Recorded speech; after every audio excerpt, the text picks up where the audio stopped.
It is not investigating whether Manchester City broke financial fair play rules over their transfer deals this summer. That's despite a letter from the head of the Spanish league demanding that they do so. Five Live Money's Guy Kilty's here with more. Hi, Tony. Yeah, so you may think that because of the £200 million that Paris Saint-Germain spent on Neymar in the summer, that they were the biggest spenders over the summer transfer window, but you'd be wrong. That title actually goes to Manchester City, who spent £215 million in total over the summer. And earlier today, the boss of La Liga revealed he had sent a letter to UEFA a couple of weeks ago asking the governing body to look into whether City and PSG had broken financial fair play rules over that spending.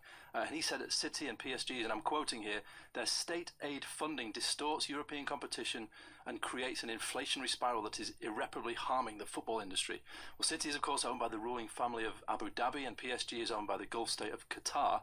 And last week UEFA said it had opened an investigation into PSG's transfer dealings, but it confirmed today that it hadn't done the same with City. We can find out a bit more about this from Kieran Maguire, football finance expert at Liverpool University. Thanks for coming in today.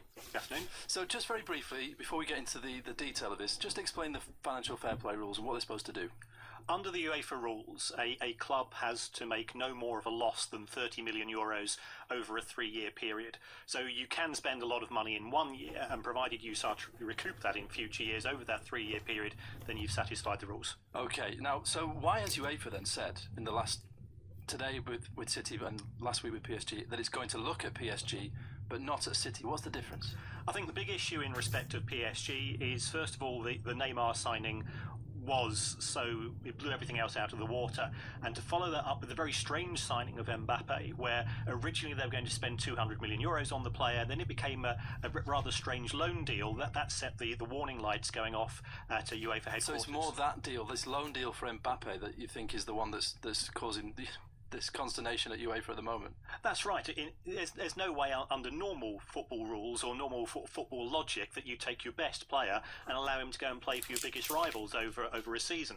So I think UEFA's feeling is that there must be some strange movements between the two clubs. Perhaps there's a very large loan fee taking place which hasn't been disclosed as yet, and they want further information in respect of that. And this is the key, isn't it, as well? You say it hasn't been disclosed yet, and this is what we have to wait for, isn't it? Because this is all about the club's accounts over several years. So realistically, before anything could happen about these two clubs, whether they find anything untoward, that we'll have to wait and see what comes out in these accounts over the next few years.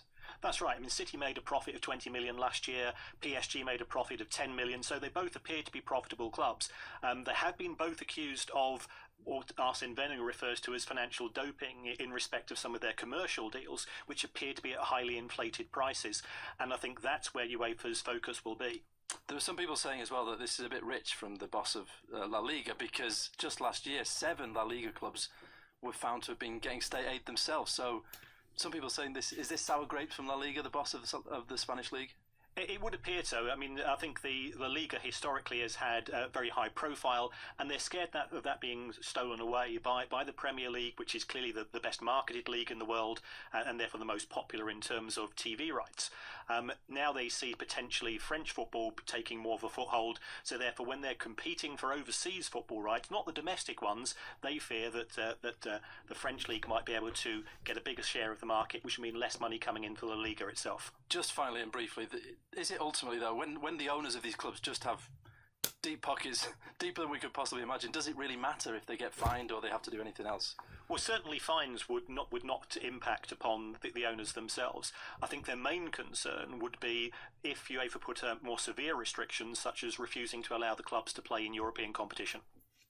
Kieran, can I just ask a quick question? Just on the back of all this, if we look 5 years, 10 years hence, and you've got the Spanish league complaining, and we know the problems about Barcelona and Real Madrid dominating, etc., etc. Does it bring the possibility of a European league closer, do you think, in the sense that they'll all want a share of kind of the revenue that can be, I mean, imagine the TV revenues for a European league. That would excite a lot. Does it bring it a bit closer, do you think, this? I think so, because what's effectively going to happen is that you're going to have football clubs owned by billionaires, oligarchs, and sovereign wealth funds.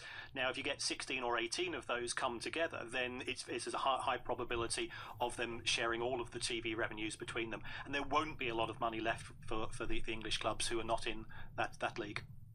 Be interesting to see, won't it? Yeah. Kieran Maguire, many thanks. Liverpool University. Cheers, Kieran. Yeah, thank you.